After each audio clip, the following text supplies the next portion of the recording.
Hey guys, here next here. In this video, we'll talk about dead zones and sensitivities, how they affect gameplay, what are the pros and cons of low and high settings, and how to maximize their utility. So if you're unfamiliar with some of the base topics mentioned here, I linked a few sources in the description below to check out in order to fully understand what we're talking about here. So let's jump straight into it. First, as you can see, steering and aerial sensitivities, they are the lowest they can get. Why? High sensitivity compresses the intermediate states into which your stick can go, making reaching max speed, so the final state, faster, but also making fine-tuning much more difficult. It's basically like having a lower resolution.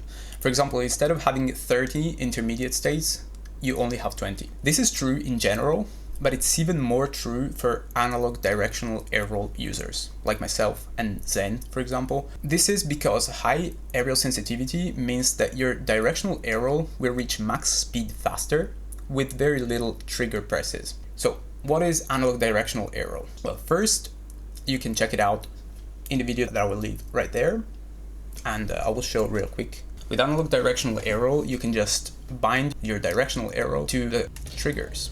So basically you can achieve arrow right in this case, but with a very slow motion.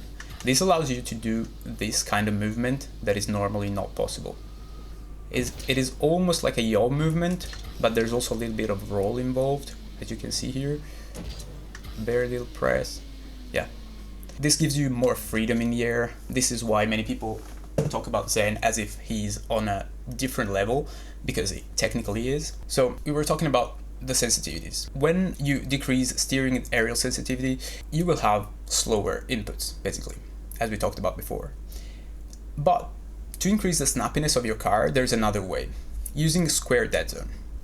It's roughly like increasing both sensitivities to 1.41, which is the square root of 2 for geometrical reasons. This is what a lot of pros are using on cross dead zone, so the default one, to make it more similar to a square. The square dead zone also allows you to do a yaw motion while still cancelling your flips, which is more useful for freestyling, but it's more mobility in general for free, so why not? So the second thing is controller dead zone.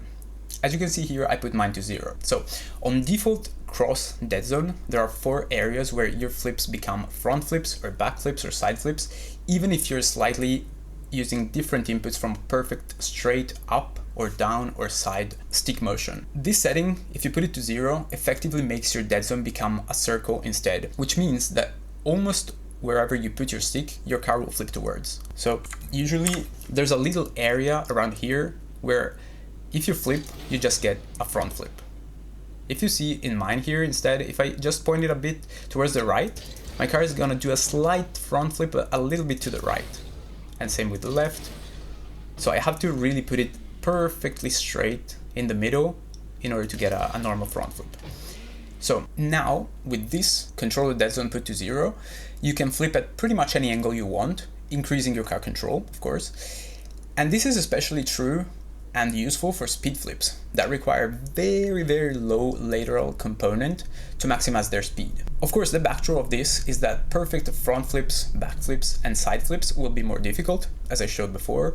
But I mean, who does still use those flips in 2023 anyway? So the other theoretical backdraw is that your car will probably turn on its own unless you have a controller with a 0 stick drift, which is pretty much impossible. But there's a way to counter this. The way to counter this is to use a third-party software to set your dead zone.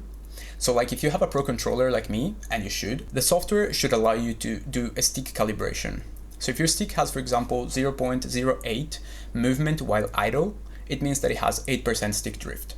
So you want to set its inner dead zone to 0.08 or 0.09 if you want to be sure. By doing this, Rocket League will recognize your controller as if it was perfect, and you'll be able to set 0 controller dead zone and enjoy the aforementioned benefits. So last setting is dodge dead zone to 0.10. Why? Lots of mechanics are better if you flip faster, mainly speed flips and snapshots. A speed flip, you will probably know what that is a diagonal flip where you cancel your flip and you're pointing towards the front all the time and you get a lot of speed. And a snapshot is what I call a diagonal flip into the ball in order to maximize the power.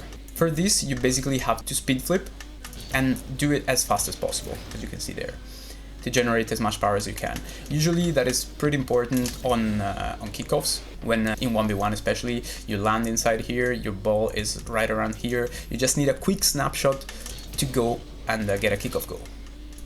So that's pretty important for snapshots and also for ground shots in general, where you need to flip as soon as you decide to flip. So setting this to the lowest value makes your flip actuation faster. Of course, you will also need a controller with a limited stick drift to set this setting so low. So the backdraw is that you might accidentally backflip more often. But to counter this, there are two things you can do. So the first is use a controller with a raised left stick, like I am here. This gives you more general accuracy due to a wider actuation angle and allows you to be more precise, even if slightly lower at moving the stick, because of course the stick travels more distance. And second, practice.